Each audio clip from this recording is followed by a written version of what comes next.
So good evening. I want to give a minute for people in the back to move to the front.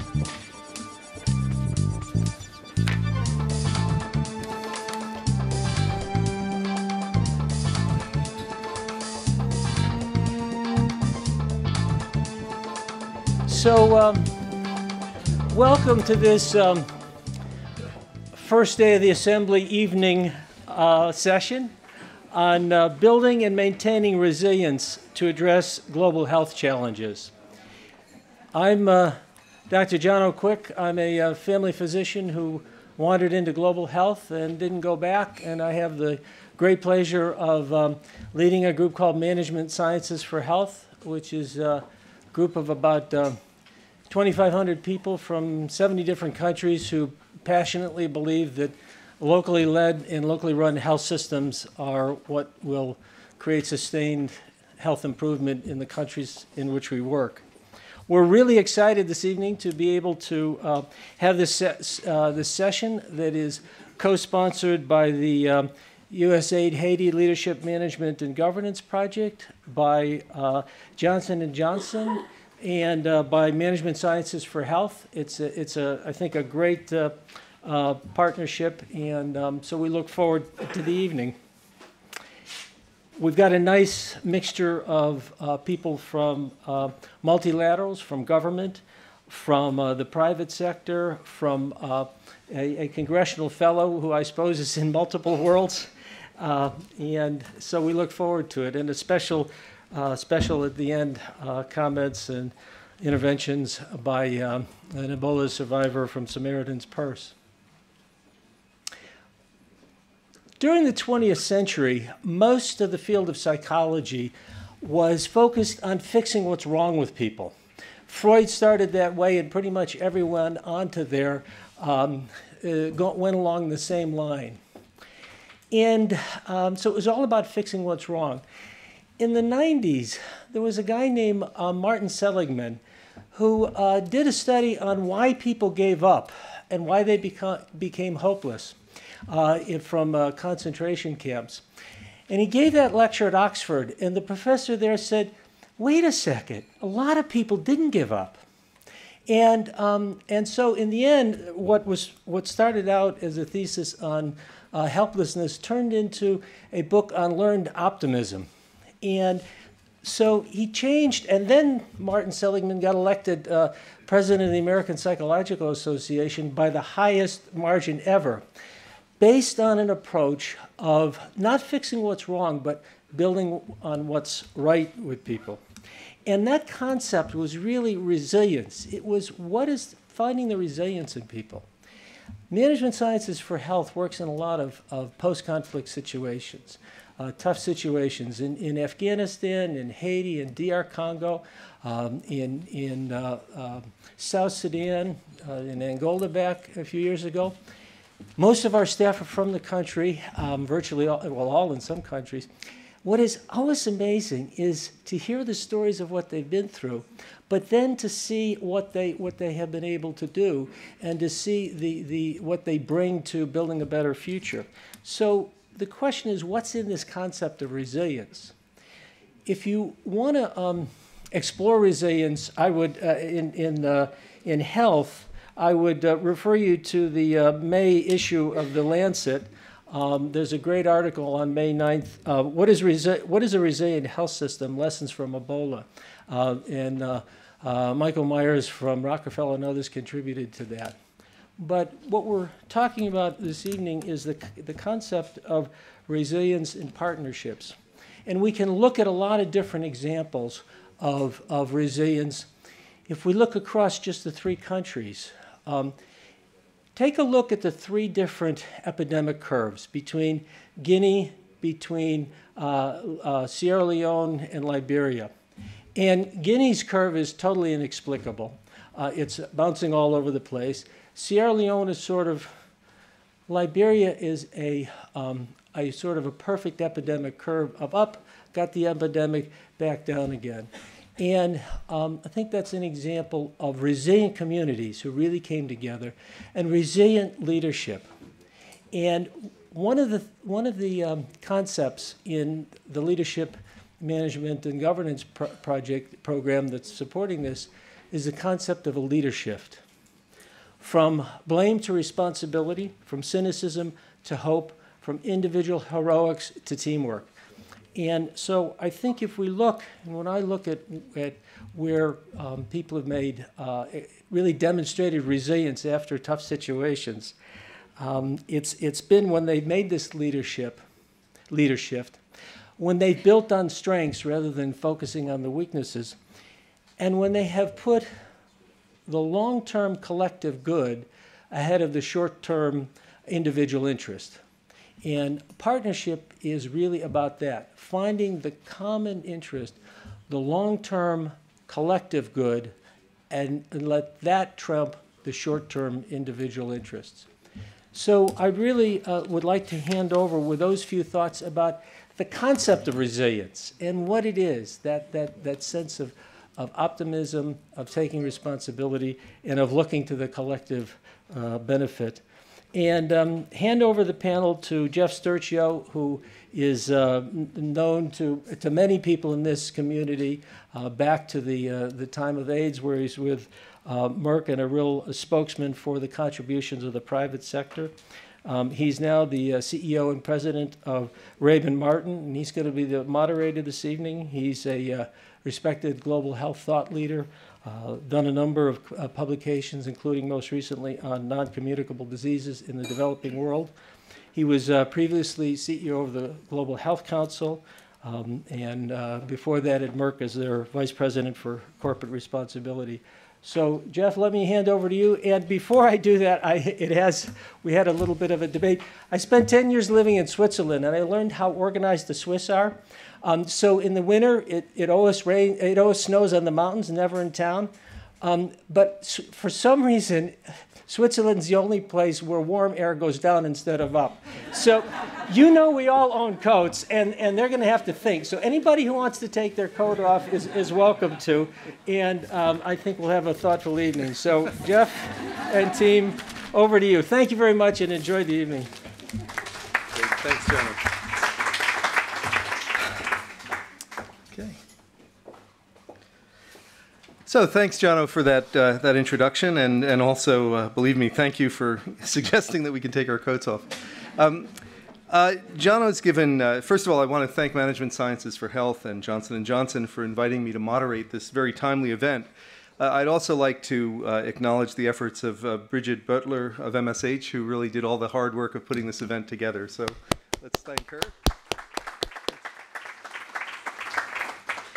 Now, Jono gave you a very thoughtful introduction on the concept of resilience, and I took a couple of notes. I'll be using some of that language in other circumstances. But this evening, instead of the half-hour-long introduction I had planned for you, I'm just going to cut it down to a couple of additional points to bring us back to resilience in health systems. You know, I think we could all agree that good health systems provide essential services such as maternal health, childhood immunization, screening for chronic illness, prevention of infectious diseases, and treatment of those diseases such as HIV, TB, and malaria. But resilient health systems, in keeping with the themes that Jono just adumbrated, are also able to withstand the challenges posed by natural disasters, by civil unrest, and by disease outbreaks, such as the Ebola crisis that we've just seen unfold in West Africa. And they do this by recovering quickly from shocks to continue to deliver the basic life-saving services on which they're built. In West Africa, we saw a disintegration of the health system for reasons that we've been discussing earlier today, we'll discuss through the week and in the months to come. But I want to just point to a couple of implications of what happened. One is there was a paper in The Lancet just recently that suggested that more than 10,000 additional malaria deaths can be attributed to the disruption of healthcare services that were caused by the Ebola outbreak in West Africa. And another article in Science recently makes the case that there was probably a 50% increase in the pool of people who are susceptible to measles infection for the same reasons. So those are just two examples of a number of implications that the disruption in healthcare in West Africa has had. So one of the points we want to address this evening is how can countries build greater resilience by strengthening public health infrastructures, by preventing chronic disease and infectious disease, by improving disease surveillance, and creating a robust infrastructure for responding to new health challenges. We know that many countries won't be able to do that on their own, nor should they. And there are plenty of efforts throughout the international community to try and help countries to strengthen their infrastructure and help make it more resilient. The contingency fund that Margaret Chan announced today is certainly a step in the right direction.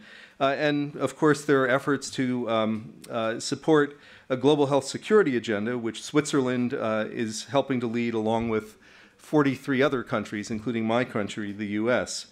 Another lesson from the recent crisis that we saw is that a multi-sectoral response involves mobilization of resources and expertise from everyone who can help. So it isn't just governments, it isn't just multilateral organizations, but NGOs and the private sector have also played important roles in helping to improve the resilience of health systems. And in West Africa, we saw that nations and companies and civil society organizations work together with unprecedented speed and collaboration to save lives by providing resources, new technology, logistical support, communications, and helping to build the capacity of frontline workers. So those are the themes we'll talk about tonight. I think that you'll find it a very interesting discussion because we have a panel that has important expertise in all of these areas, and they have on-the-ground experience in addressing the questions of how to help make health systems more resilient. So those are the issues that we'll be exploring, and let me introduce the panel, and we'll get right to work. First, to my immediate right is Rick Brennan. Rick Brennan's the director of the Department of Emergency Risk Management and Humanitarian Response at the World Health Organization, where he oversees support to humanitarian programs globally. He was also appointed director of Ebola response at WHO in October, and he's had extensive experience in dealing with humanitarian emergencies and post-conflict settings in more than 30 countries. He trained as an emergency physician and had clinical experience in that field and others in the US and Australia. And his experience with humanitarian emergencies began in Bosnia during the Balkan Wars. And since then, he spent a decade, before joining WHO, he spent a decade at the International Rescue Committee, overseeing technical support to humanitarian programs. That's where Rick and I first met. And he also spent a couple of years with JSI Research and Training in Liberia, where he was managing the country's largest post-conflict health system reconstruction project. Next to Rick is Dr. Carrie Jeunesse. She's a veterinarian by training, and she's currently serving as a Congressional Science and Technology Policy Fellow through the American Association for the Advancement of Science. She's been working on policy areas related to Ebola, wildlife trafficking and poaching, and international development to fight hunger, poverty, and disease. She's worked extensively in Africa, has spent time in Liberia, and her background includes work with FEMA, that is the Federal Emergency Management Agency in the U.S., with USAID and with the Department of Defense in support of humanitarian assistance, international development, and global health. Next to Carrie is Dr. Alan Tenenberg from Johnson & Johnson, where he's the Vice President of Global Health. Alan has over 20 years' experience in the pharmaceutical industry, in clinical practice, and in academia. He joined Johnson & Johnson as medical director for the antibiotic Levaquin. So if antibiotic resistance comes up this evening, I'm sure Alan has a couple of points to make about that. And he served in increasingly responsible roles in global medical affairs for the company, focusing on infectious diseases and vaccines. Before joining Johnson & Johnson, Dr. Tenenberg was director of a public health HIV/AIDS clinic in Jacksonville, Florida, and he worked closely with the Florida AIDS Drug Assistance Program and the State Department of Health. And then next to Alan is Dr. Jean-Patrick Alfred from the Ministry of Public Health and Population in Haiti. Unfortunately, Dr. Guillaume, the Haitian health minister who had hoped to join us, had to cancel her trip at the last moment. As you may have read, there's been a cholera outbreak in Haiti, and so I'm sure she was called to work on that. And probably just as challenging is the fact that I'm told that Beyonce is in Haiti trying to raise awareness about the cholera outbreak, so I'm not sure which was more challenging. But in any case, it's really a pleasure that Dr. Alfred is with us. He's the Assistant Director for the Unit of Programs and Studies in the Ministry of Public Health and Population in Haiti. He's a general practitioner by training. He's also a professor in the Department of Public Health at the University Notre Dame de Haiti.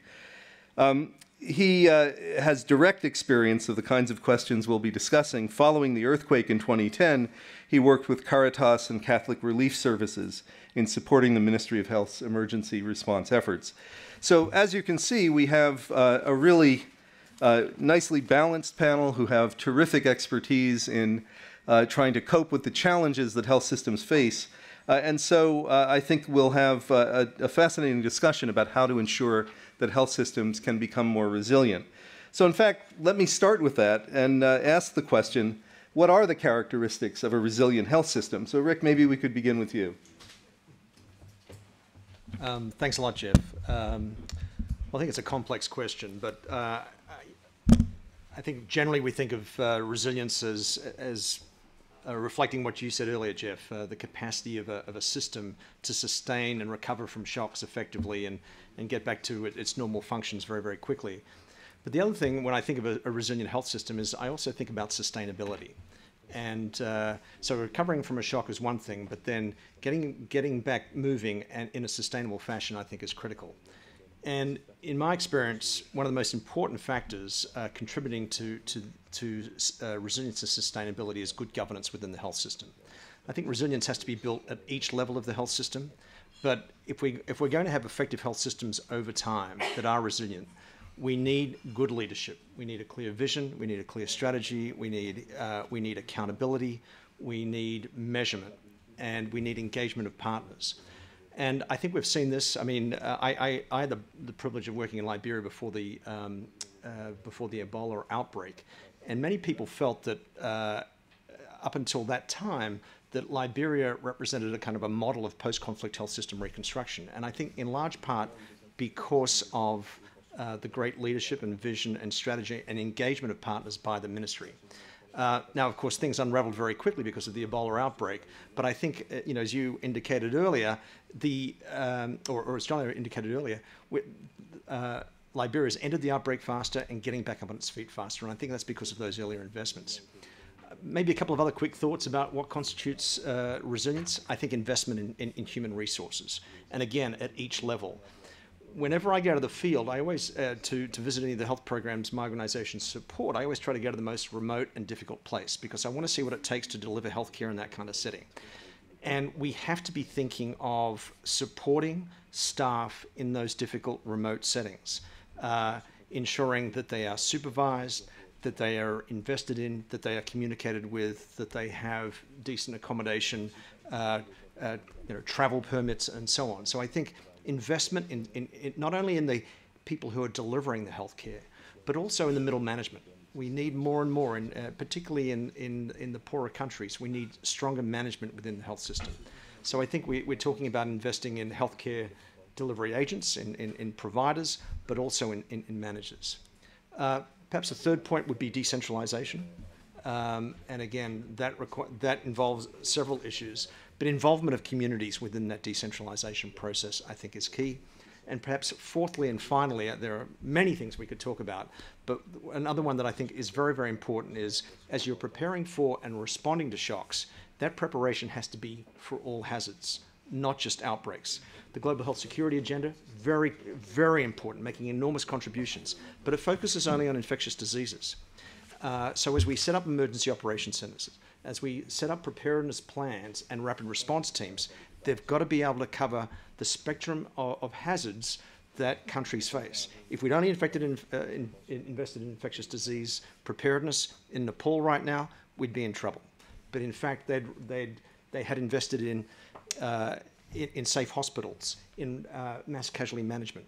Similarly, in Liberia, the biggest hazard that Liberia faced before this Ebola outbreak was 150,000 Ivorian refugees crossing the border about 4 or 5 years ago. So that preparedness and response capacity building has to be across all hazards, not just infectious diseases. Good. Well, that gets us off to a good start. So we have governance, human resources, decentralization, and finally preparing for all hazards, not just infectious diseases. So I wonder if I might ask Dr. Alfred, based on your experience in Haiti and the work that your ministry is now doing, Do you have anything to add to what Rick said, or would you like to expand on some of the points that he made?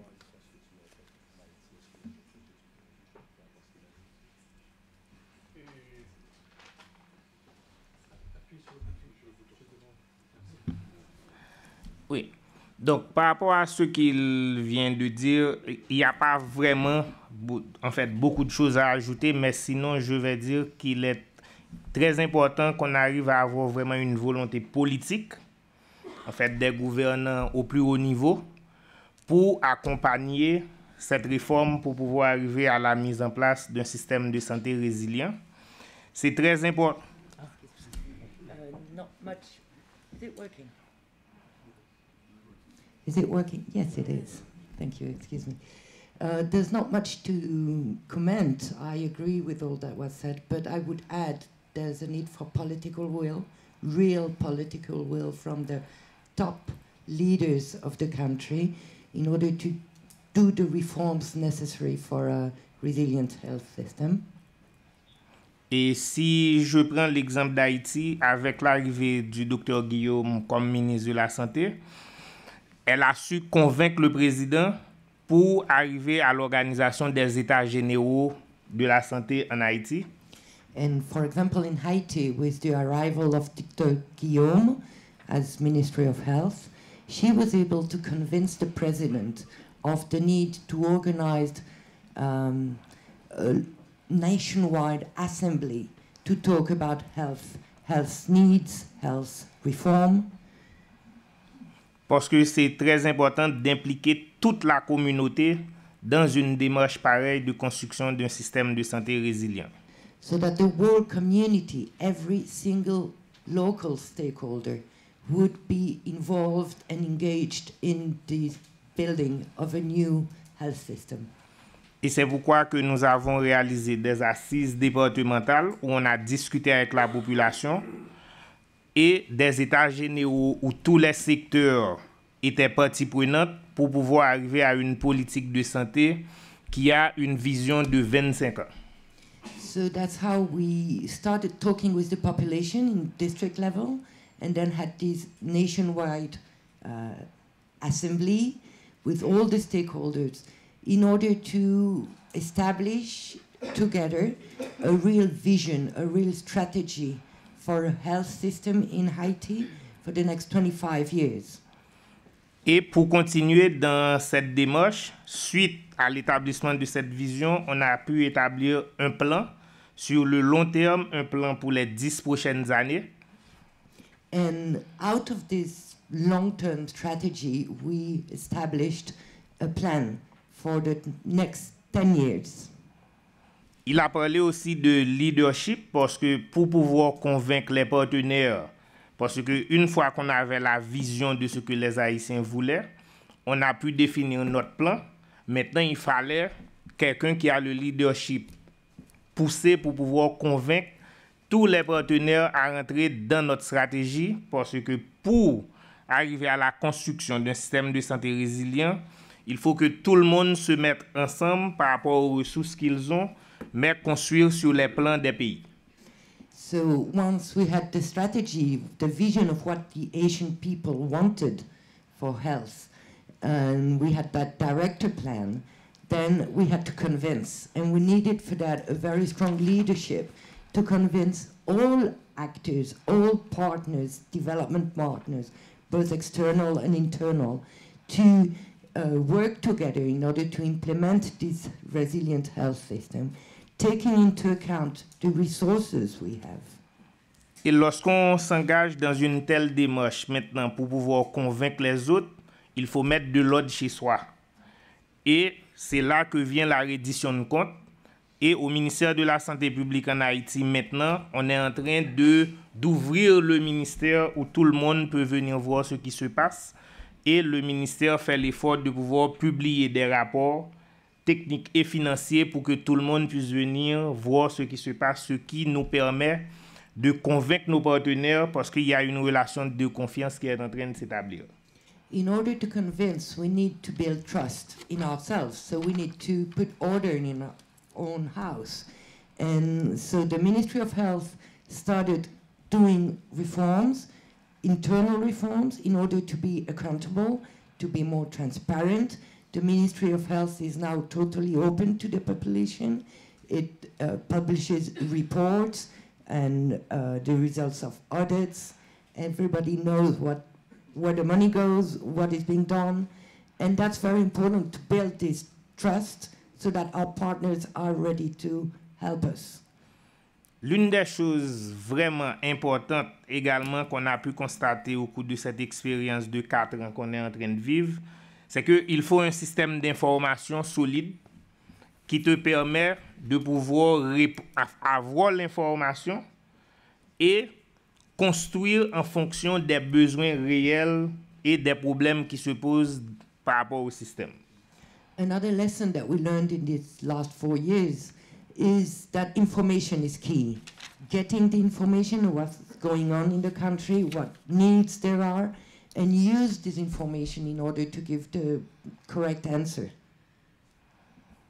Et il y a également un point important, mais vraiment important, quand on construit un système de santé résilient, c'est l'intersectorialité. Parce que le secteur santé, en fait, les gens qui sont au ministère de la Santé ne peuvent pas être les seuls responsables de la santé de la population. C'est l'État dans son ensemble et y compris, comme je l'ai dit, beaucoup d'accent qu'on doit mettre sur la participation citoyenne parce que chaque citoyen est responsable de sa santé et doit apporter sa contribution pour qu'on puisse arriver à résoudre les problèmes ensemble. Another fundamental challenge that has to be tackled is intersectoriality. Working together. Health is not the only responsibility of the Ministry of Health. It is both the rest of the states, all the departments, and the communities also.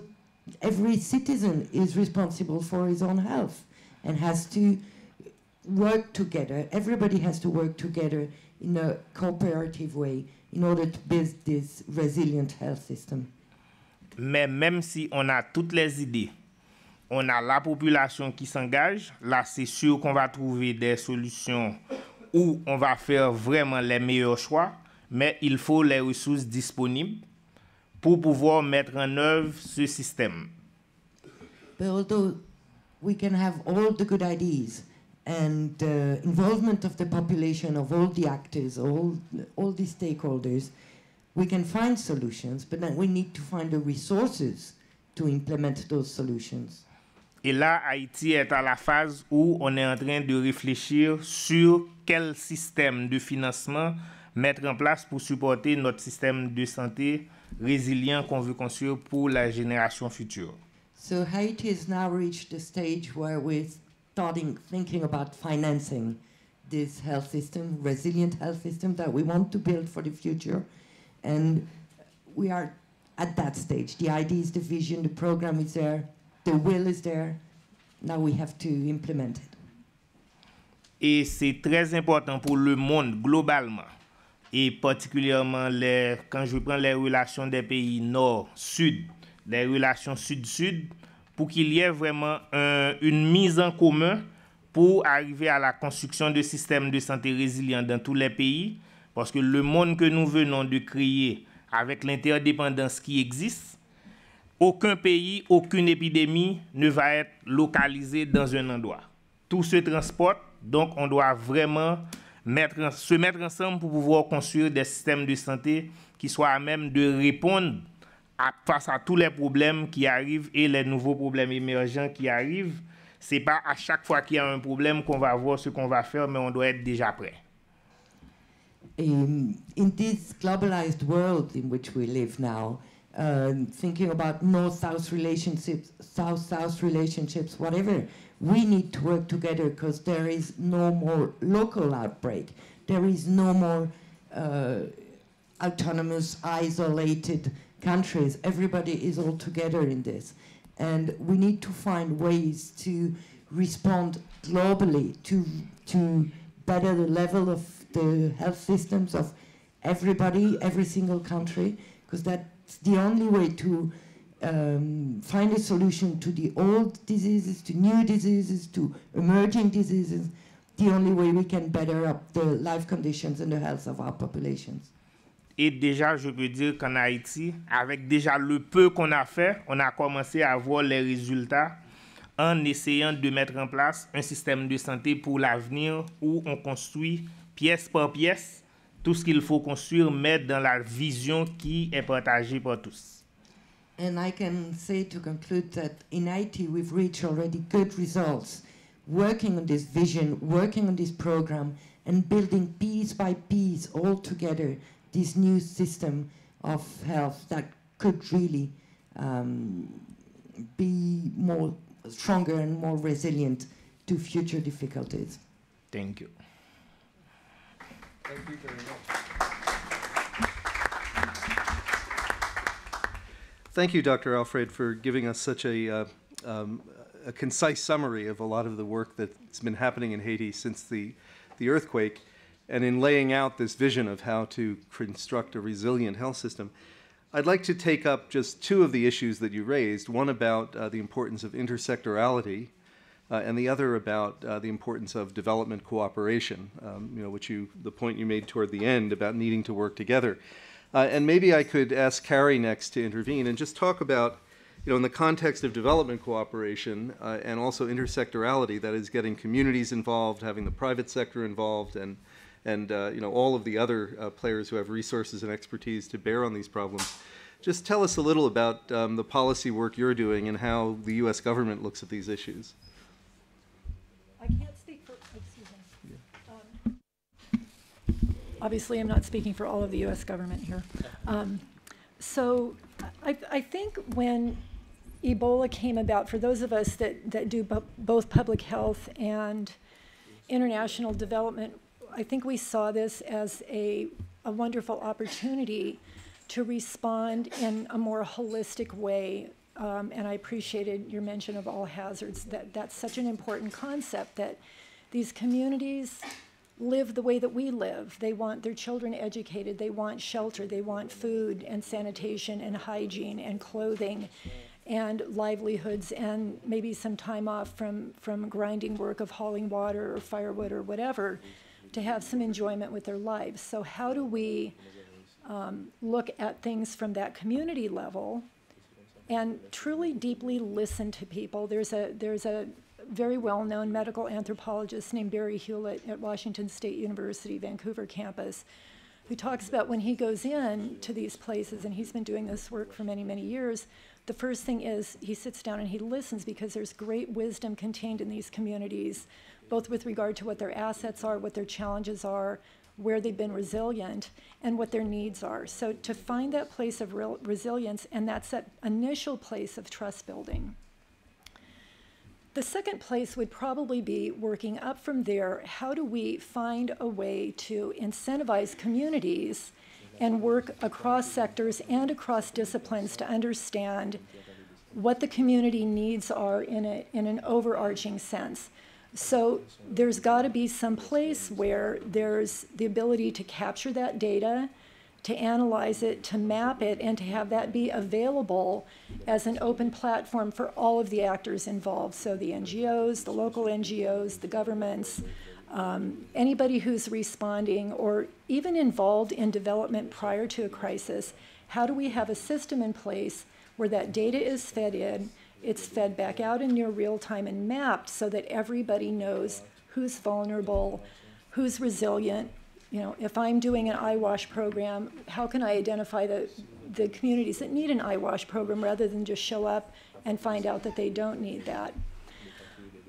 Perhaps one of maybe the most important thing from my perspective, I loved my time in Liberia. I would love to go back there, but at some point I'd love to go back as a tourist, not because they need my ongoing help with getting programs in place. So if we can develop more models where we're there for as long as we need to be there, but no longer, and we're immediately, when we set foot on the ground, identifying absolutely every place where local capacity with local systems and local citizens can be built, so that those capacities for response and development and self-reliance, which, by the way, I do social sciences as well, is an offset for some of the psycho-emotional stress and trauma that these communities suffer when they've got enduring poverty or a crisis, something like Ebola coming up. So how do we learn to work together? Part of that is, and we discussed this a little bit earlier, how do we listen to each other? How do we identify who all of the stakeholders are and what their interests are? And frankly, business is business. You know, businesses support tax structures in these countries. Business supports livelihoods in these countries. How do we have conversations with business owners and corporations who have an interest in making money, and they have stakeholders and stockholders and products and all of that? How do we bring them to the table and say what's relevant to you? How do we bring governments to the table and encourage that level of political will that Jean-Patrick was talking about? How do we look at working across disciplines so that health system strengthening works hand in hand with people that are doing food and nutrition security, for instance? How do we build on vertical programs that are already in place that can help us move some of these things up and down? HIV/AIDS programs, perfect example of something that could be leveraged to get messaging into communities that had Ebola when we're concerned about venereal transmission of Ebola, which we were concerned about last fall when we knew that Ebola was still in the semen of men who had recovered. So how do we look at the lay of the land with everybody that's got an investment in improving lives and livelihoods in these countries and bring them collectively to the table so that we're looking at the sum total of what these communities believe to be necessary for their health and human security? How do we evaluate that as we get those attributes and those things in place for them? How do we prioritize? And part of that prioritization, I would argue, has to come from listening to the communities and the governments. My friends in Liberia now, yeah, they're concerned about food security and all the things that they're always concerned about, but you know what's constantly at the top of their list? Education. It's so important, and education, as we know, has so many positive impacts for health and for being able to maintain our living within our carrying capacity for our communities and our environments. It's not classically something that's spoken about a lot, general education, when we're talking about health system strengthening or even international development in that classic sense. So how do we start looking at this more holistically and give everybody a chance to bring their talent and their passion to the table? And everybody gives up a little bit, but we all gain a lot more. Well, thank you. So I want to come back to the question about priority setting that you alluded to, and also the way to go about setting priorities in an effective way that continues to bring in all of these different stakeholders. But first, to go back to intersectorality, you know, we haven't spoken much yet about the private sector, but Alan, I wonder if you would comment on how these issues look from your point of view, and what role do you see the private sector playing in helping to build resilient health systems?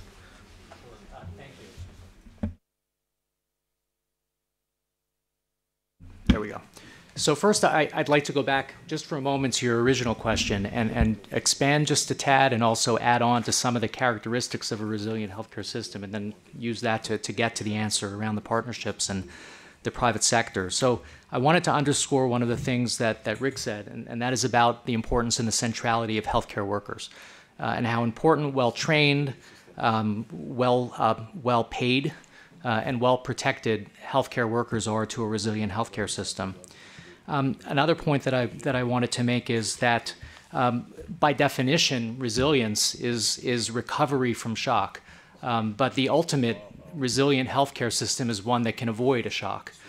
So developing systems that focus on prevention, on detection, on response, adequately financed systems, and in the midst of a crisis are able to continue, are able to shift resources to the places where they're most needed, will help a system not only recover, but also avoid that initial damage or that initial insult from whatever the impact may be, whether it's a natural disaster or financial crisis or civil unrest.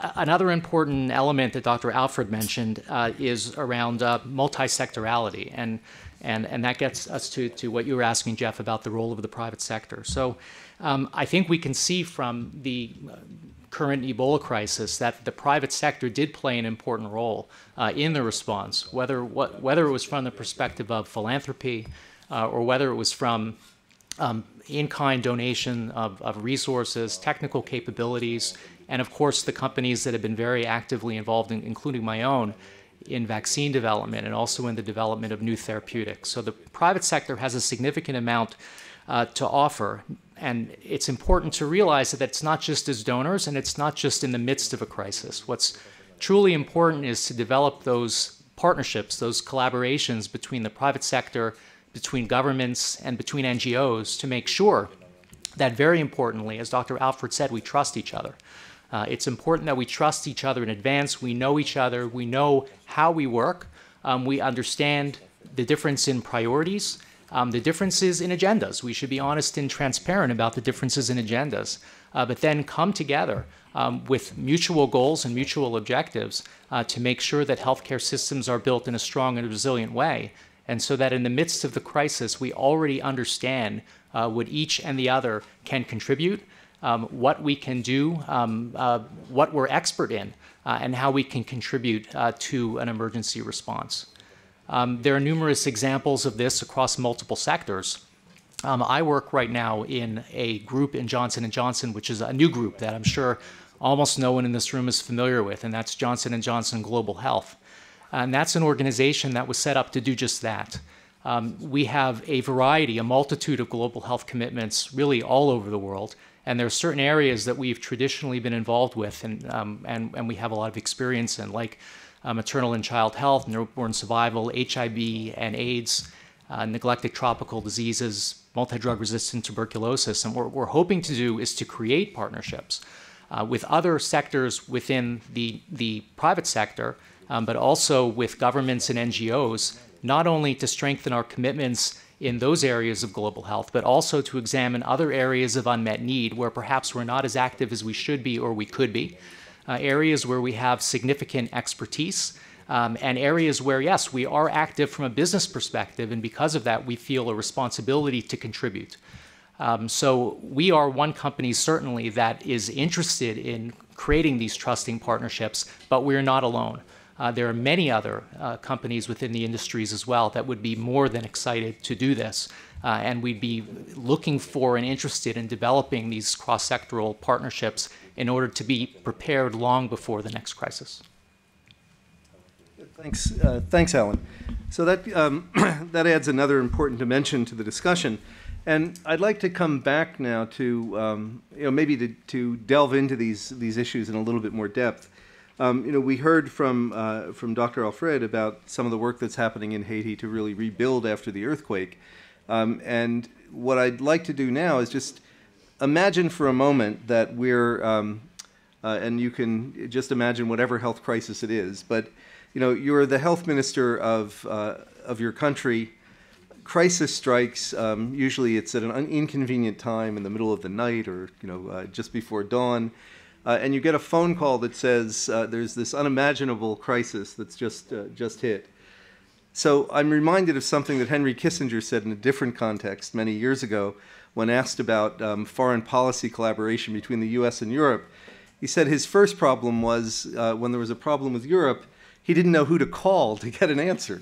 So what, he's referring to the European Union and the Commission and all the member states and everything else. But in a sense, that's the same question that must occur to the health minister who's facing an immediate crisis where there's an urgent need for help.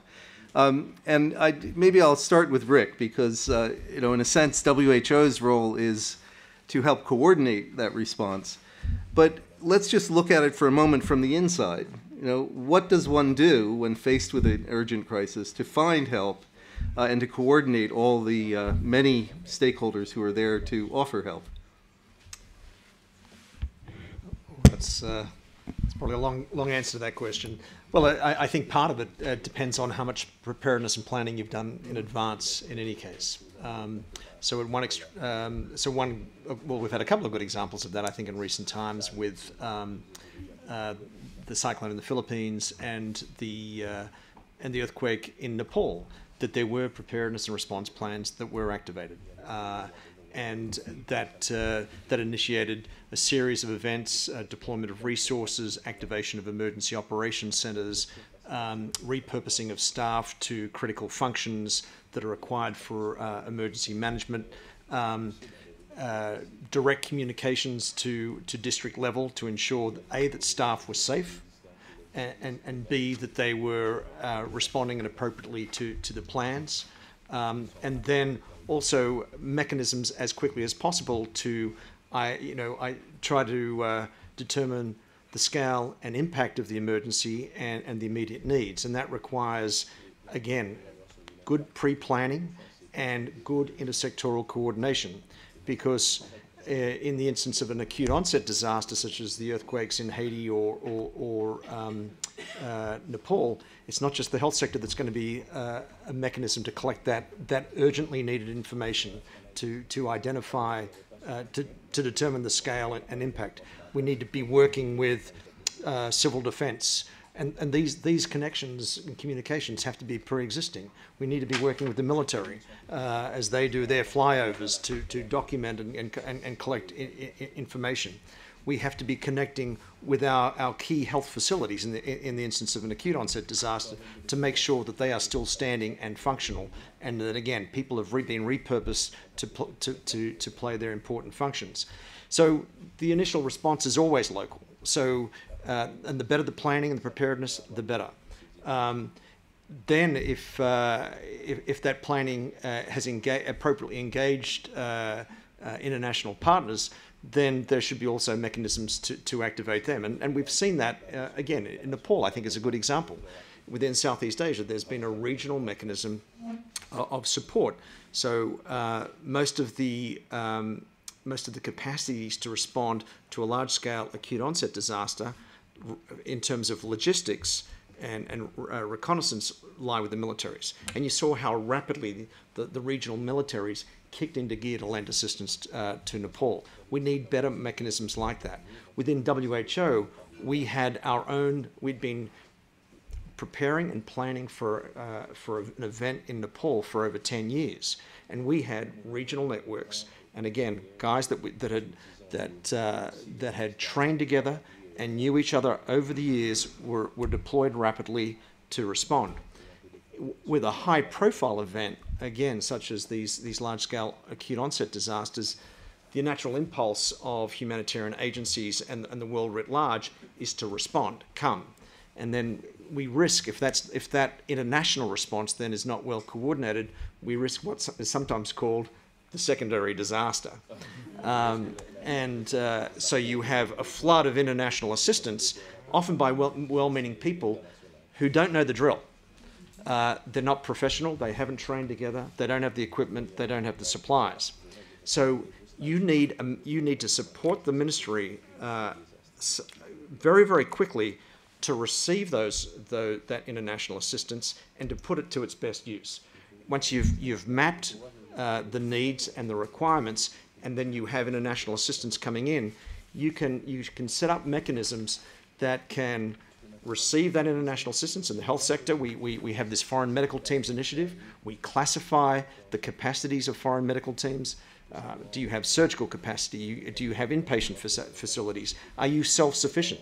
You can't send a foreign medical team out into the far reaches of Nepal right now unless they're self-sufficient. And a lot of the teams that come in are not.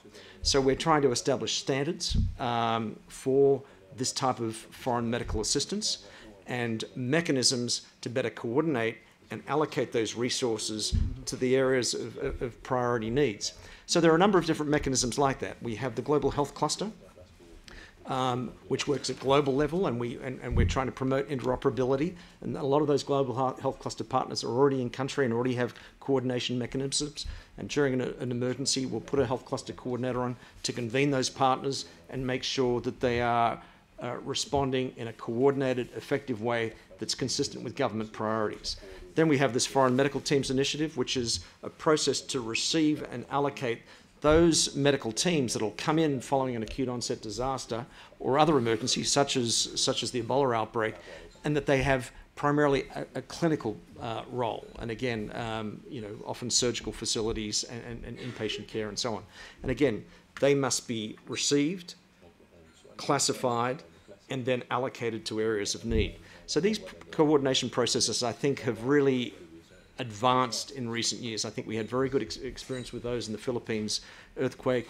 A lot of great work on coordinating the foreign medical teams in the Ebola response. We had over 58 foreign medical teams setting up Ebola treatment centers, and again, that was a well-coordinated mechanism with the Ministries of Health, and most recently with the earthquake. So those, we not only need coordination of the national response, but the international response as well. Well, thanks, Rick. That really gives us a sense of how complex a challenge this is. And unfortunately, it sounds like there's no end of practice through all of these different crises that come up. But so let's just stay with this for a moment. And if I could ask Dr. Alfred, from the inside again, from Haiti, how does the engagement with WHO, with the private sector, with other partners who want to help you build a more resilient response to the kinds of crises that have hit Haiti in recent years? How does that look to you? Is it something that is as well coordinated as Rick just made it sound, or in practice is it a little bit more chaotic?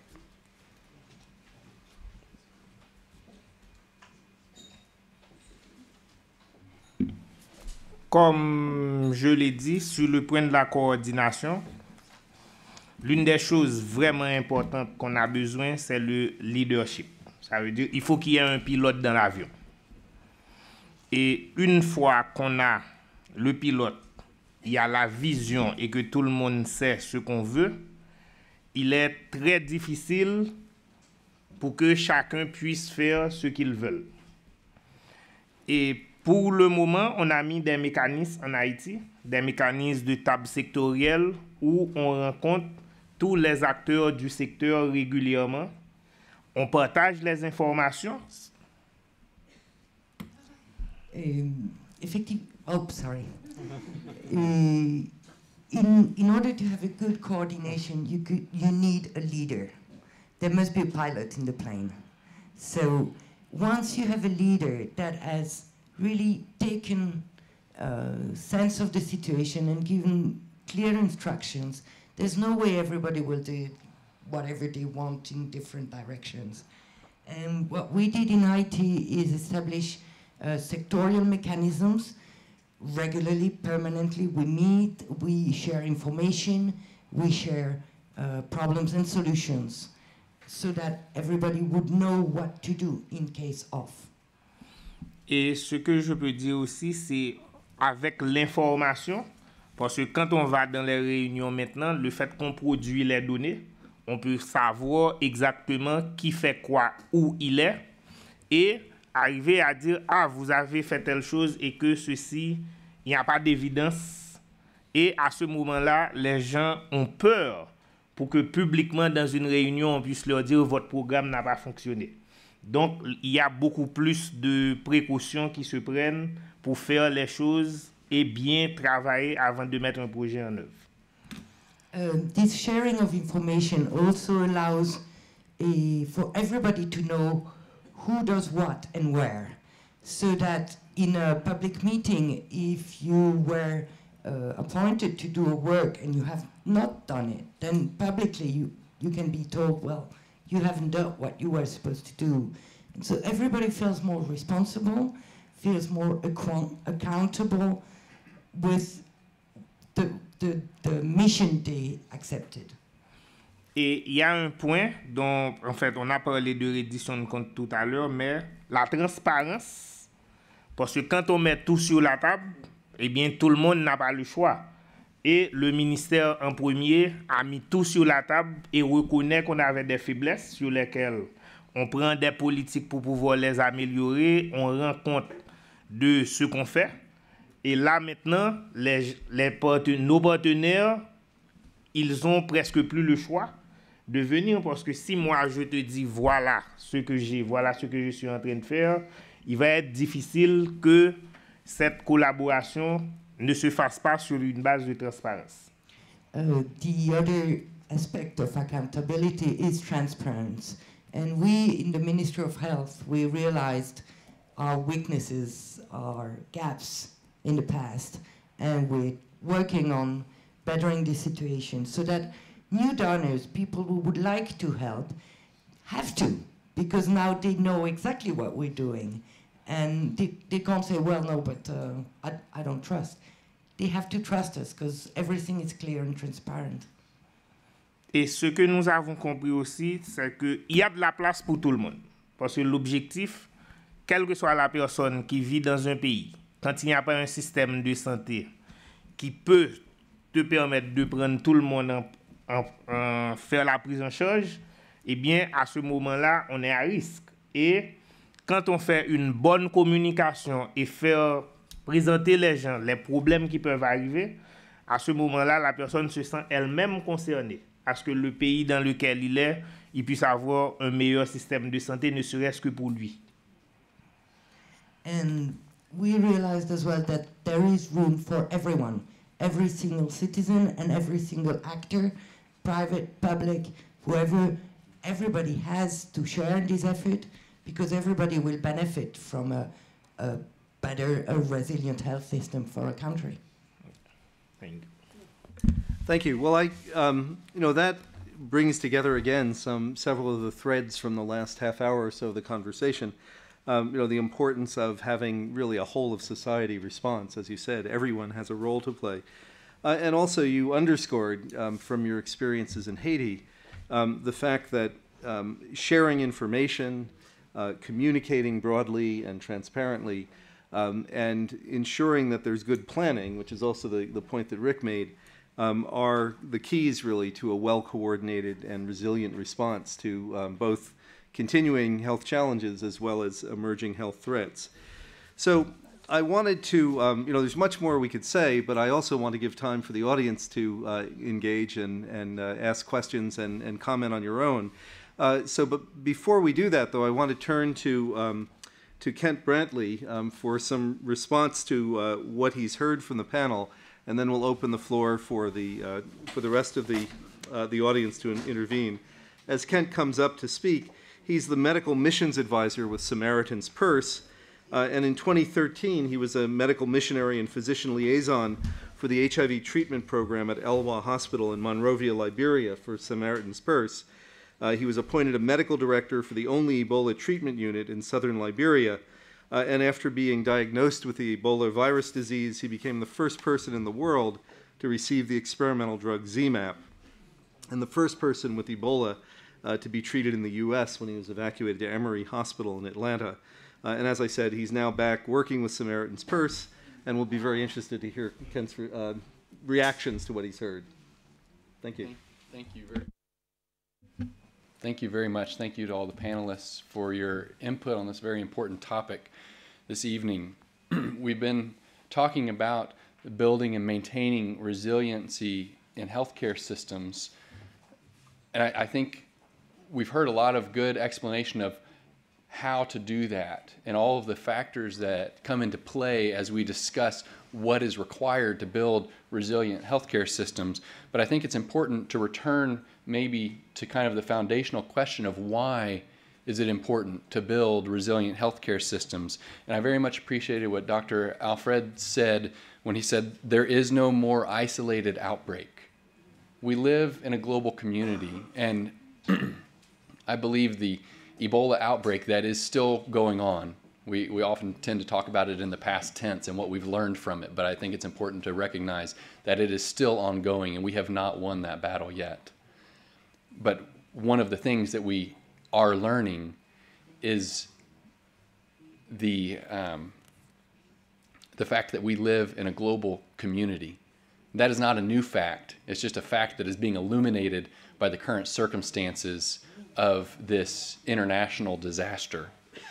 I appreciated what one of the speakers in the General Assembly said today when they referred to it as the Ebola catastrophe, because we often talk about the outbreak, the epidemic, but it truly has been a catastrophe, not only for the three most devastated countries, but for our world and for our community, since we live in this global community.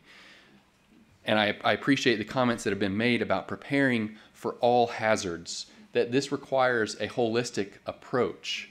The reason that we need to be building resilient healthcare systems is because we need to be building resilient communities and societies.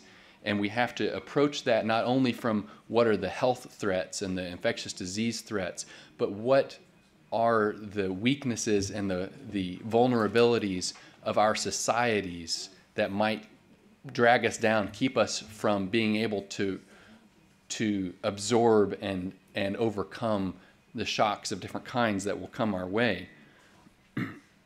And we've talked about the involvement and coordination of all of the actors that are stakeholders.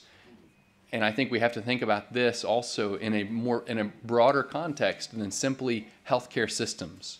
We have to consider who are the stakeholders in our communities, who are the people that are at risk, who are the vulnerable people in our communities, and who are the players that can help build up the resiliency of our communities as a whole. And it has to go beyond government.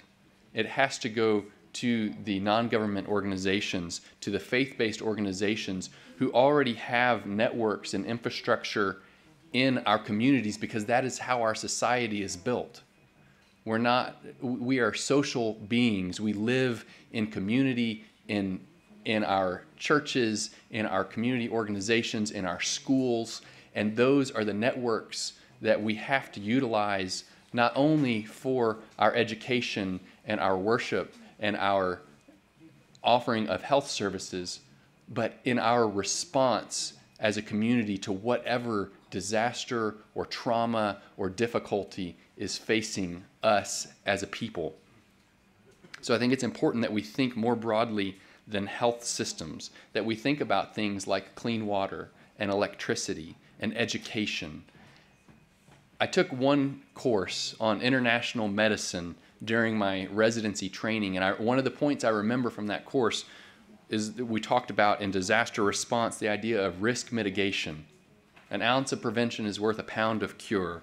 And I think that's applicable to our topic here, that building resilient communities is about building in barriers of prevention to identify our risks and our vulnerabilities and implementing strategies and barriers that will not only help us recover when those disasters come, but that will help us prevent those disasters.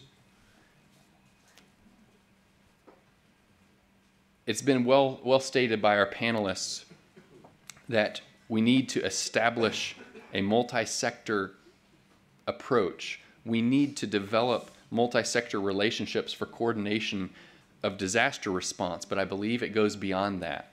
I believe that we need to be establishing those relationships between governments and NGOs and faith-based organizations and the private sector now, not only for disaster response, but for the delivery of the services that are going to build resilient communities.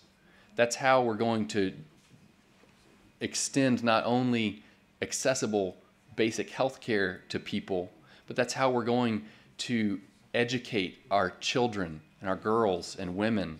That's how we are going to create infrastructures, logistical infrastructures to provide electricity to people so that we can carry forth with all the other things that are necessary for life and for things like disaster response and laboratory response and surveillance and all of the technical issues that are being talked about this week. We need to build not only resilient healthcare systems, we need to build resilient communities and resilient societies. And I think taking this opportunity in the wake of this ongoing Ebola epidemic that has shined the light on so many of our vulnerabilities, this is an opportunity that we cannot let pass. So I'm glad to be a part of this conversation, and thank you to our panelists for your comments tonight, but also for your work in the response to this Ebola catastrophe and in helping our world build resilient communities. Thank you. Thank you.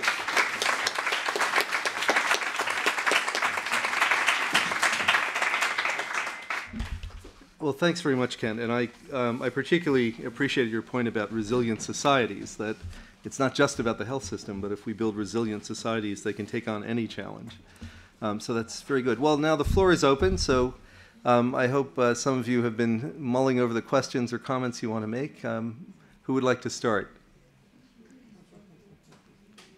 Here, let's start right here. There's a microphone on its way. And please just introduce yourself. Yeah, my name is Pap Guy, and I'm with IntraHealth International. I have one comment and a question.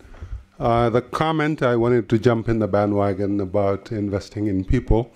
And I wanted to, mostly the comment from Dr. Tannenbaum saying the centrality of the health workforce.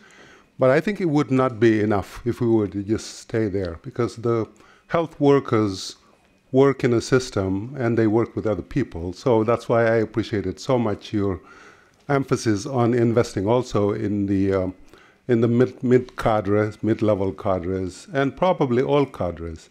It seems to me that what this conversation is bringing is really the need to invest in people, which is the thing that we really have not done well in the however long it has taken us. It's the piece that we have a lot more hesitation about, and we just don't go there. And we have this vision that systems are kind of this picture that you can bring with very separate pillars and so forth.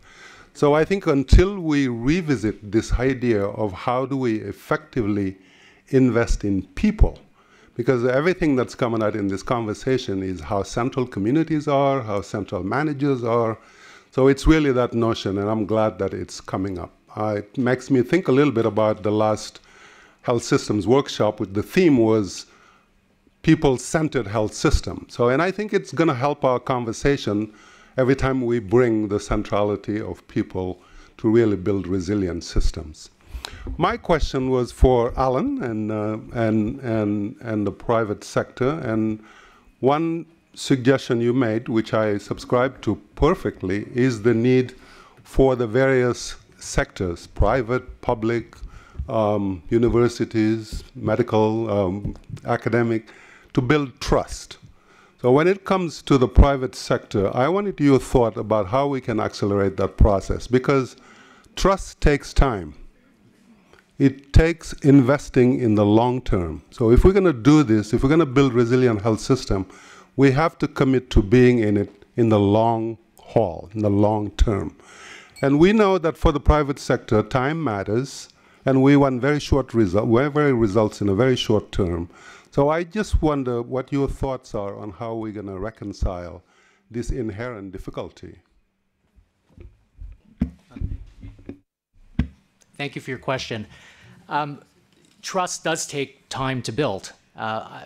2 points. First off, then start now, number one. And second, I don't think we're working in a trustless environment. I think a lot has been done to build trust already between governments and NGOs in the private sector. There are examples of tremendous collaboration. The collaboration around the Ebola catastrophe, I think, demonstrates what can be done when these various groups are willing to get together and work together in a productive and collaborative way. I could speak from our own experience at Johnson & Johnson that the level of collaboration with governments, with regulators, with health authorities, with other pharmaceutical companies has been unprecedented. I've been now at J&J, I'm in my 15th year, and I haven't seen this before. It was completely non-competitive. It was all about working together to get to the finish line, which we have not reached yet, as quickly and as efficiently as we possibly could. There were times when we needed permits to import biologic materials or to move them from country to country, something that would typically have taken us weeks to achieve that were turned around and addressed in 24 hours. It's something we've never seen before, but let's learn from that and build upon those successful relationships and engagements to ensure that the next time around which is inevitable, these systems are already in place. I think another thing that the private sector can do to take this forward would be to organize itself around these issues. Right now, when you need private sector engagement, involvement, or input, there isn't a phone number to call. There isn't an address. We find the same issue on our side. When we need to engage, sometimes finding the point of entry, finding the person to talk to can often be a challenge. And perhaps one thing that we need is that a private sector consortium that can act as a point of contact, not perhaps an exclusive point of contact because there are so many different actors and so many different opinions, but at least a starting point. An organization, a group that can work in concert in an ongoing way to engage with and to prepare with other actors in other sectors so that when we need to respond quickly, first off, the basics and the foundation are already in place, but the trust has already been built. I think what the private sector recognizes, even this gets to your point about short-term results and return, but what the private sector recognizes, and certainly my company, I can certainly speak for, is that an investment in health is an investment in local economies. It's an investment in national economies. And strong economies are good for business. There's no question about it. And I think that as a representative of a large corporation, I can be transparent about the fact that we are a business, but we are a business that can partner effectively to help to build communities and strengthen communities so that in the setting of a future outbreak or crisis, we can work together collaboratively to achieve a good result.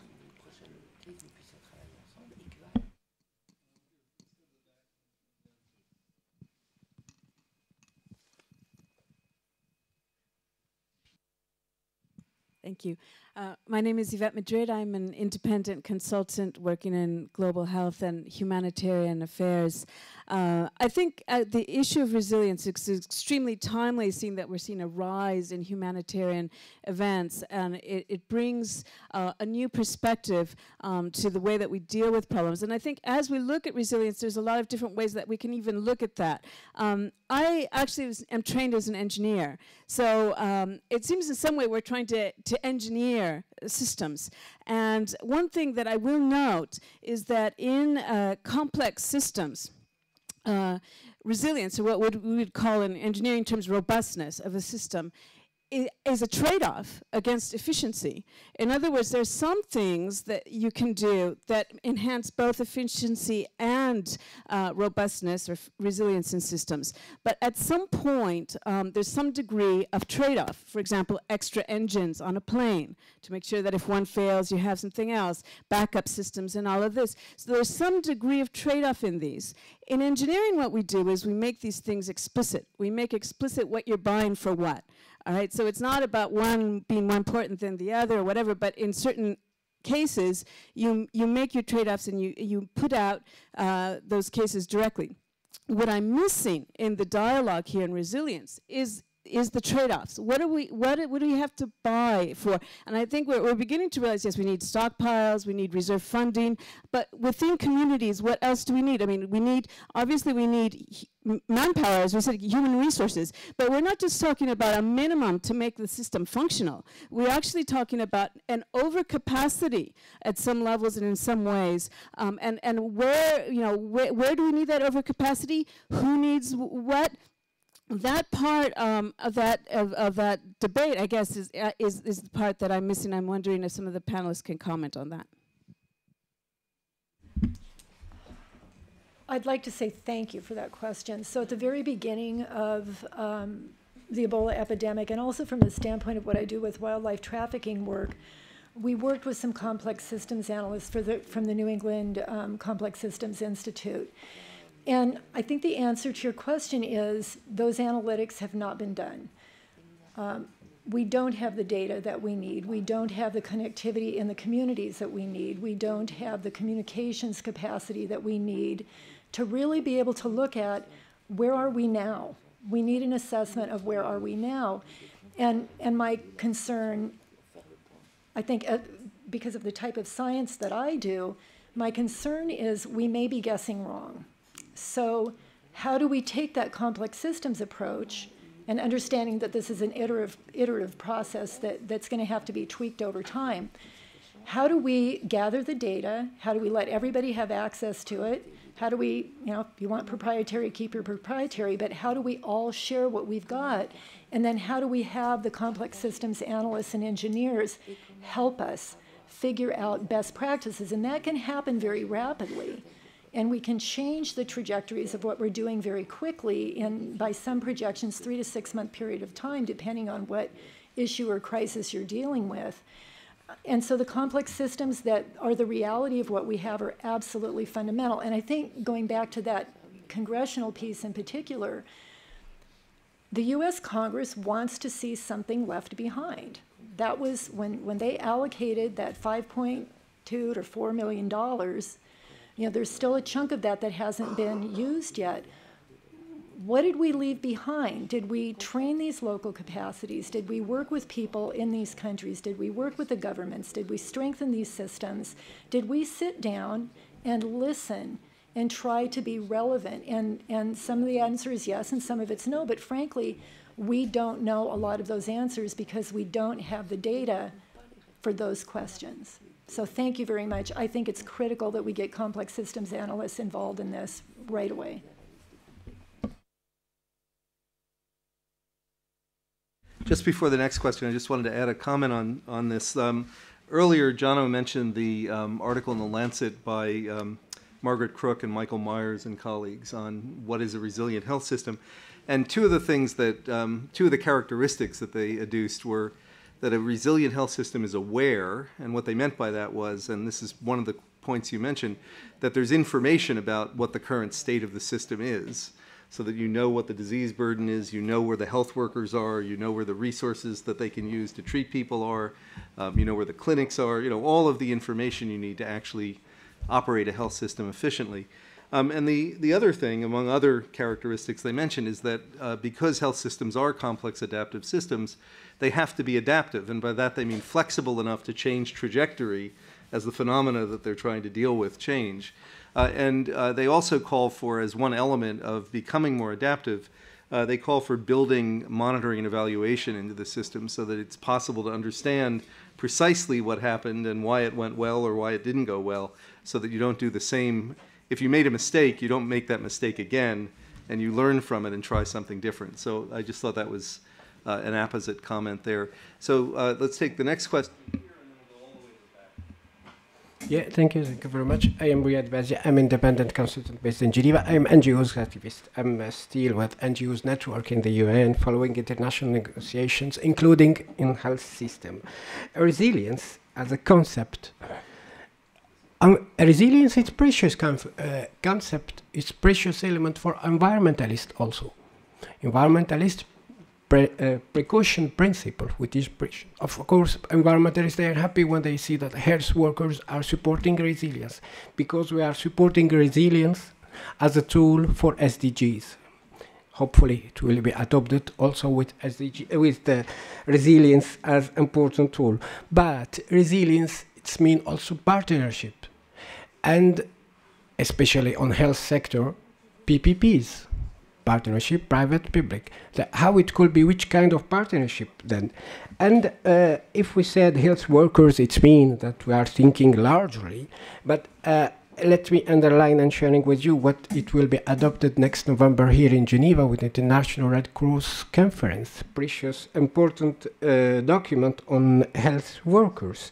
And I arrived to my question about the humanitarian context, because in humanitarian, Ebola disaster, it's a disaster such as natural disaster, but the important network is with IFRC, International Federation of Red Cross, not necessarily ICRC, but in WHO you are working humanitarian, but with the humanitarians and the precious network, the important worldwide network and regional network in IFRC, more accountable and more responsible than. What could be the meaning of intersectoriality?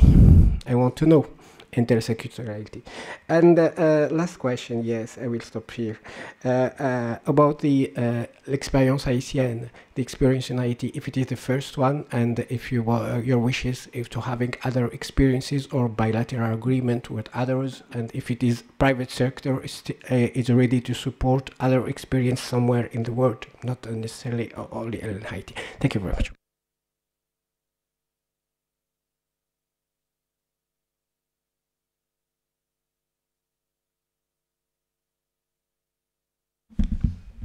Yeah, I think that well, intersectoriality or multi-sectoral approaches, I'd like to move beyond the public-private dimension, because I think Alan's already talked about that. I think the intersectoral, multi-sectoral approach also refers to collaboration between the health sector and other government and community and social sectors. And we've talked a lot about preparedness and preparedness for response, but you know, the best spirit of emergency risk management or emergency risk management for health, we also want, you know, prevention, mitigation, as well as preparedness, response, and recovery. What we call the emergency risk management cycle. And there's not a lot that we do in the health sector that prevents disasters apart from vaccination campaigns, but we do make people more resilient by improving baseline health services. But we can work, and a lot of the mitigation, prevention and mitigation measures that impact health are not the domain of the health sector. So it's very, very important that we work more closely with other sectors, so we do prevent and mitigate the effects of emergencies more effectively and more consistently. So there are issues such as building codes and how they relate to health facilities, civil defense, working with those, structural engineers, land use, urban planning. All these issues, they all are vital elements of emergency risk management, and the health sector needs more and more of a seat at the table on these discussions. You may know that the disaster risk, the Sendai framework for disaster risk reduction was just released, you know, a 15-year plan to help us manage the risks of emergencies globally. In the preceding document, the Hyogo framework, health was mentioned 3 times. Health just hasn't had a seat at the table adequately on these discussions around disaster risk reduction. They've been the domain of other sectors. We've broken through in the Sendai framework, and health is referred to 36 times now. Outbreaks are actually mentioned, in, you know, we're taking, again, the disaster risk reduction world has focused primarily on natural disasters, but we've had a breakthrough. We've got outbreaks involved now, mentioned within that framework. We've got health and healthy societies mentioned in that framework now. So health has to get its seat at the table on these broader intersectoral discussions around disaster risk reduction and emergency risk management for health as we define it.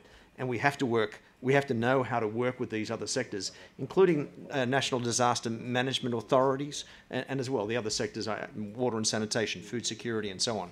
We need much more collaboration in those areas. Thanks, Rick.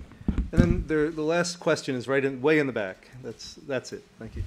Okay, we can have a question. I just want to make a comment. Could you introduce yourself, please? Sure. I've been working on Capitol Hill for about 13 years now. So I've become very practical in my 13 years of working on the Hill. I'm just not going to say my name. So I just want to say that we're a room full of very smart people. And oftentimes, science and policy does not meet. I was saying this to one of my colleagues in the hallway. I want to say that I've been on the Hill for 13 years, and during that time, I've seen support for global health ebb and flow, interest ebb and flow, and the greatest push for support for global health has been a fear of it coming here. That's what happened with HIV, hence PEPFAR. That's what happened with Ebola, hence the $5.1 billion that my colleague mentioned here. So when we talk about whatever our health issue is, whether it's building resilience, whether it's building health systems, let's think about politics, okay? And let's think about when we frame our discussion, why should we care? Why should us as industrialized countries care? Because of all the people who are going to die, people are going to die. It happens. But why should I personally care? So when you frame your discussion, this is not to say that I'm cold. I'm here because I care. But I've become very practical since I've been on the Hill. When you talk about your issues, think about how can you sell this to industrialized countries and why should they care? My concern is that there is, at this stage in global health, even already, I got more than 1,000 calls last year on Ebola. Even already, I'm seeing a waning of interest in global health because Ebola is solved, so let's move on. So when you frame your health resilience or whatever the next issue is, why should I personally care or invest? So that's my challenge to you when you talk about this. The science is compelling, but why should I care? Think about that first when you frame your issue and then give the science. That's all I have to say. Okay, well, thanks so much for that comment. And it's an important note just to remind us all that, you know, at the end of the day, the resources, most of the resources that come for dealing with global health emergencies come from donor governments as well as the countries that are directly involved. The countries directly involved have a reason to care, that's obvious. But I think it's important to also keep in mind that, that we have to make a compelling case to others. And Dr. Alfred, I think, gave us a pretty good idea on why people should care, that there really are no local outbreaks anymore. You know, this is a set of issues that, you know, microbes can travel from Bujumbura to Boston as readily as they can anywhere else. So that's one reason why we should care. But unfortunately, we don't have time for more interventions from the audience, but I wanted to now call on Dr. Ariel Pablos Mendez, who's the Assistant Administrator for Global Health at the at the U.S. Agency for International Development. Ariel's known to all of us, and before he joined USAID, he was Managing Director at the Rockefeller Foundation, has had a long-time career at WHO, and also has taught at Columbia University. And we'd just like him to offer some closing remarks on the issues we've been discussing tonight. Ariel, thank you. Thank you, Jeff. Thank you very much.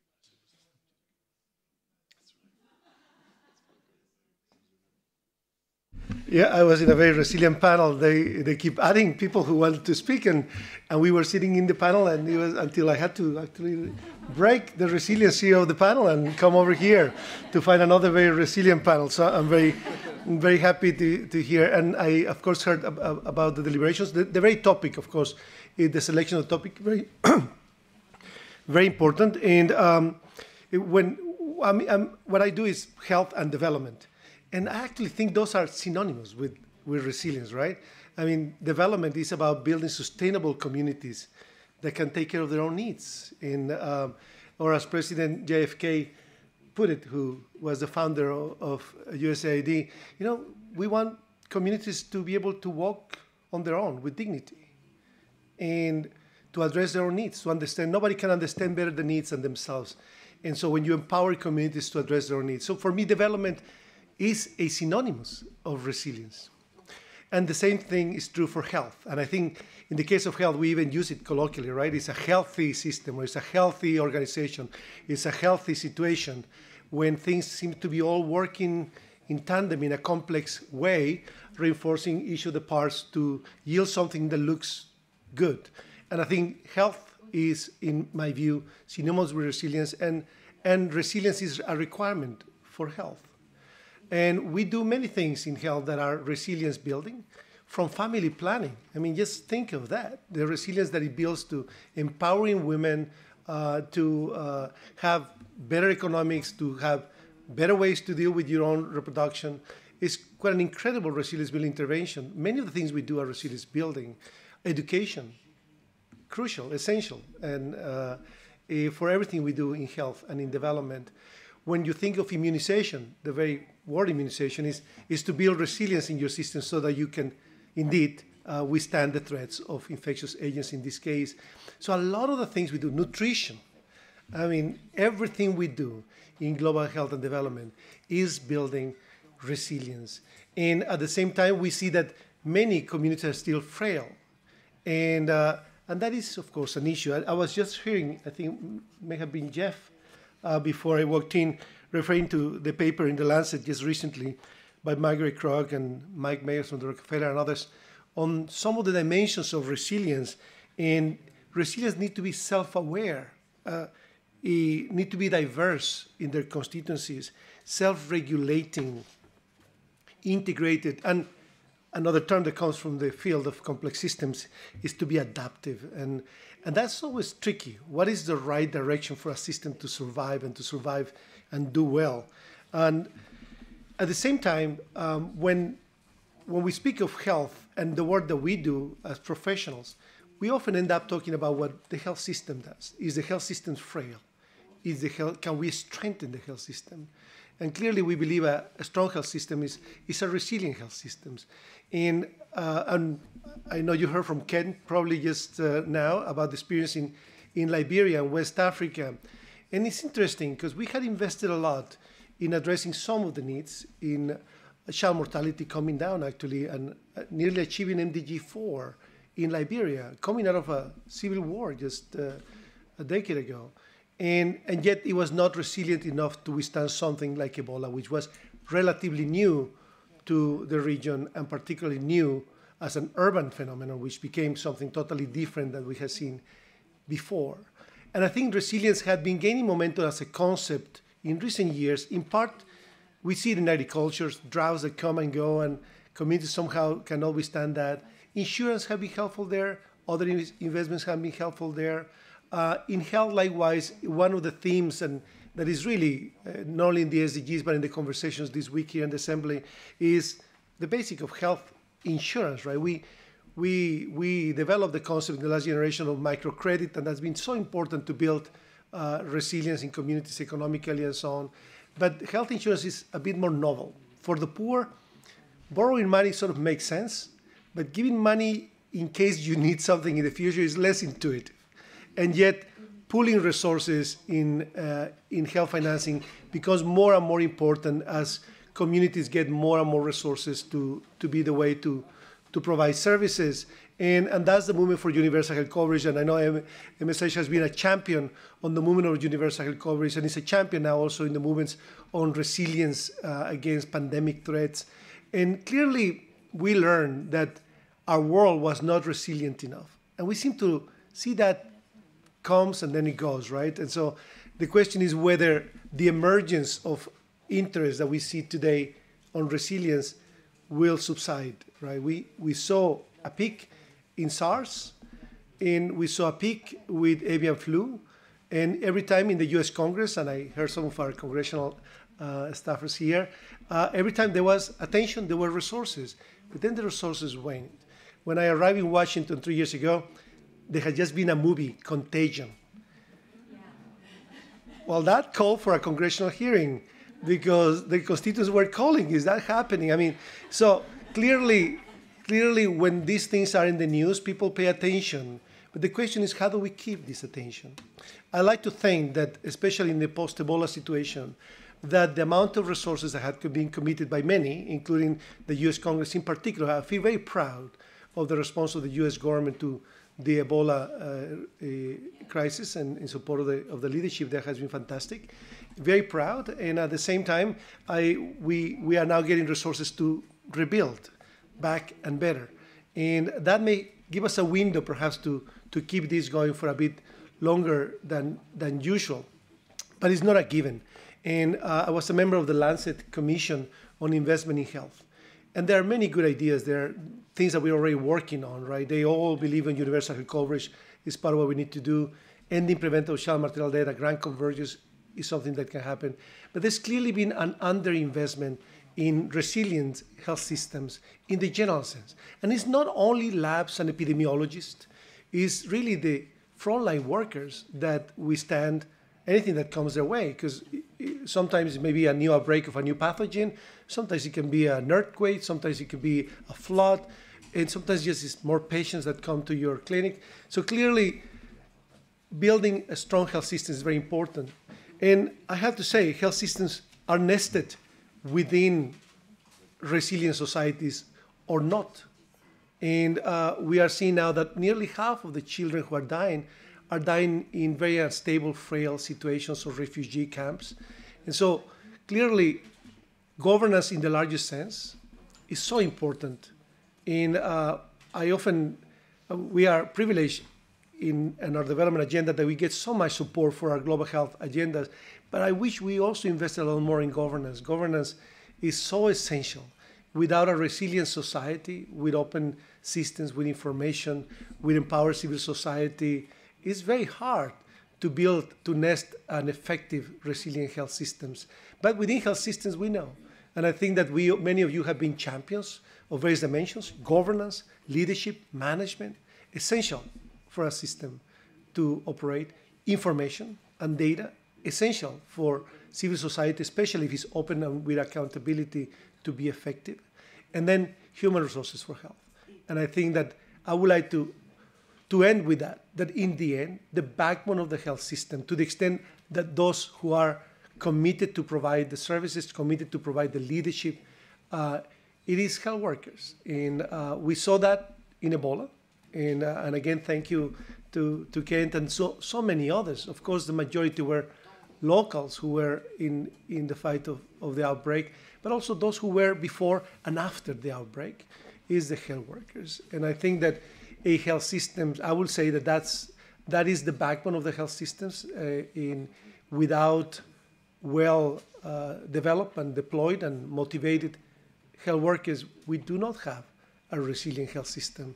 And so I would like to say that health and development is about resilience, and the health system strengthening is getting a new wind, in a way. Many of you have been leaders in the space, but we see a new wind.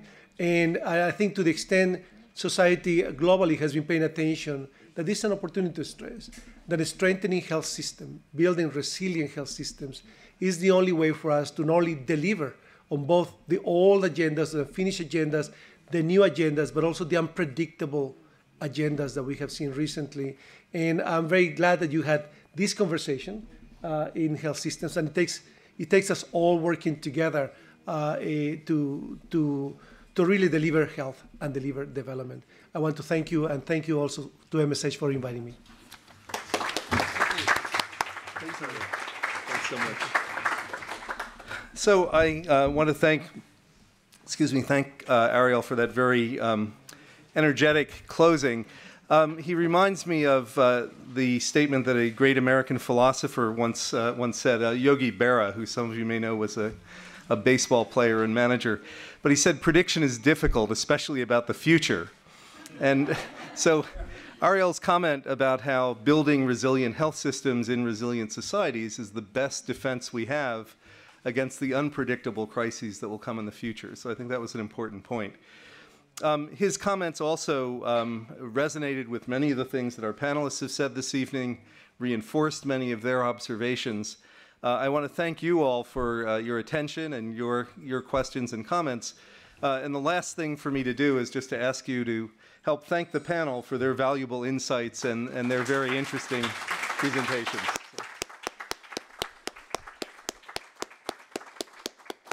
Thank you.